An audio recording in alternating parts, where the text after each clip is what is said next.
कौन कौन मेरे सामने लड़ने वाले हैं, कौन कौन से मुझे युद्ध करना है। लाके खड़ा कर दिया रथ और बोले कि देखो ये तुम्हारे सब, ये तुम्हारे मामा हैं, ये तुम्हारे फूफा हैं, ये तुम्हारे मौसा हैं, ये तुम्हारे चाचा हैं, ताऊ हैं, पितामह हैं, सब खड़े हुए हैं दोनों तरफ। देखो ये कोई भतीजे हैं, कोई पुत्र है। तो अर्जुन ने देखा तो उसके हाथ पैर कांप गए कि मैं इनको ही मारूंगा और ये मुझे मारेंगे, ये कैसे संभव।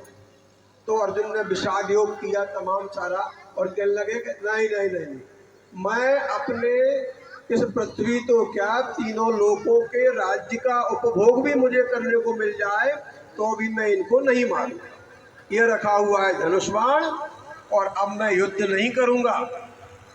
फिर आखिरी में बोलते रहे, बहुत सारी दलीलें देते रहे कि वर्ण शंकर पैदा हो जाएंगे, ऐसा हो जाएगा, वैसा हो जाएगा। तब भगवान ने कहा कि भाई ठीक है, अपनी बात चलाते रहो। फिर बाद में अर्जुन ने कहा कि शिष्यस्ते हम शादिमाम त्वाम प्रपन्नम, मैं आपका शिष्य हूँ, मुझे सही मार्गदर्शन कीजिए कि मैं क्या करूँ इसमें। तब भगवान ने कहा ठीक, अब तेरा ज्ञान जो है वो पूरा हो गया है, अब तूने जब शिष्यत्व स्वीकार कर लिया है और पूछ रहा है मुझसे, तो अब मैं बताता हूँ। उसके पहले अर्जुन बोलते रहे लगभग 50-52 श्लोकों तक, उन्होंने कोई बात नहीं की।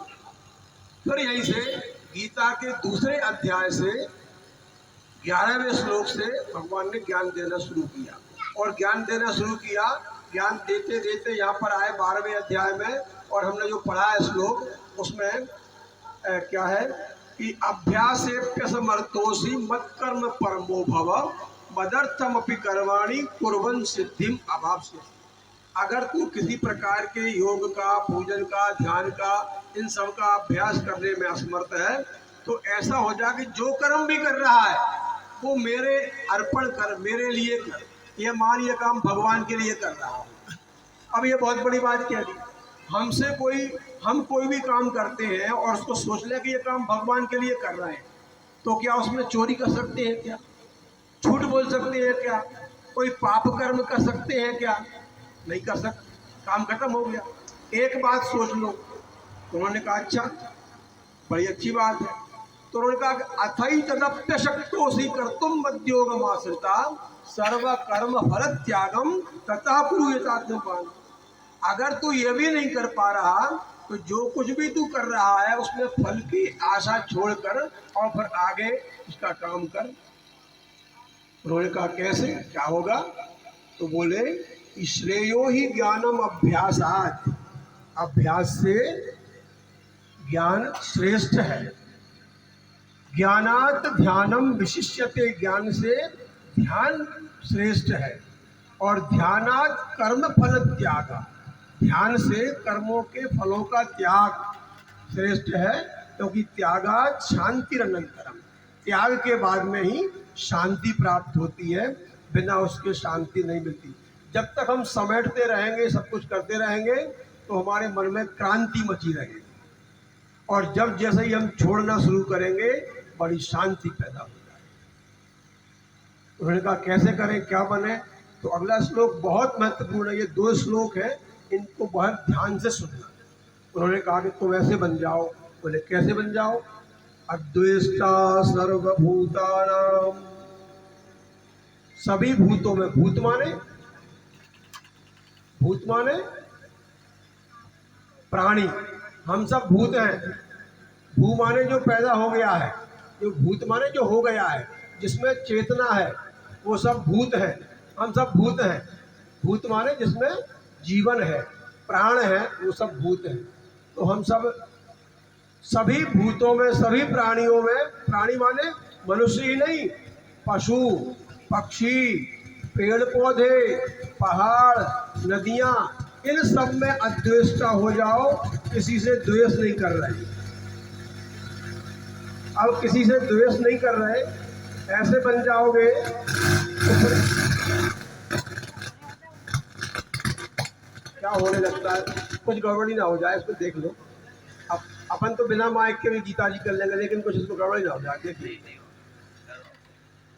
तो सर्वभूतानाम अद्वेष्टा, सब भूतों में अद्वेष रहिए, कोई द्वेष ना हो। द्वेष माने हम लोग किसी से ईर्ष्या द्वेष की जो भावना आती है, ऐसे भाव मत करिए।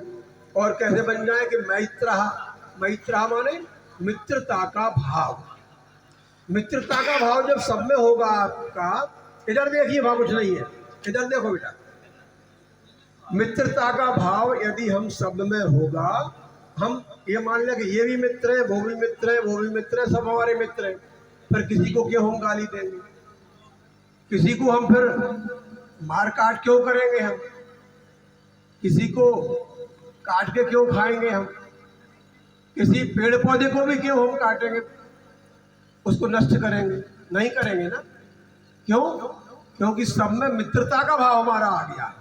अपने मित्र को थोड़ी अपन कोई मारते हैं, बल्कि उसको हम संरक्षण देते हैं, उसको संवर्धन करते हैं, उसकी उन्नति चाहते हैं सब प्रकार से। इसलिए उस मित्रता के भाव को हमें सब में दिखना चाहिए। और कैसा हो? करुण हो, करुणा का भाव हो। करुणा माने किसी भी प्राणी में एक दया का भाव होता है उनमें। जैसे मान लीजिए एक माँ होती है, एक बच्चा होता है, तो बच्चे के प्रति माँ का जो मातृत्व होता है स्वाभाविक करुण होता है। जरा सी बच्चे को अगर किसी कारण से थोड़ा सा ही उसको चोट लग जाए तो माँ को बहुत कष्ट होता है और वो सोचती है कैसे मैं इसका ये कष्ट दूर कर दूँ। ऐसा ही हमें सभी प्राणियों में भाव होना चाहिए, हम लोग रहें ऐसे कि किसी को किसी प्रकार से कष्ट ना हो पाए। निर्ममो निरहंकार, निर्ममो माने ये ना मान के चले कि ये मेरा है तो इनको तो लड्डू बड़ा पूरा पूरा देते हैं लड्डू हम, और वो मेरा नहीं है दूसरा है तो उसको थोड़ा सा दे दे हम तोड़ के उसको। ऐसा कोई भाव हमें ना आए कि ये मेरा है वो दूसरा है। इस प्रकार निरहंकार, अहंकार बहुत जल्दी आता है। हमने यहाँ पर गणेश जी की झांकी लगाई। Hello hello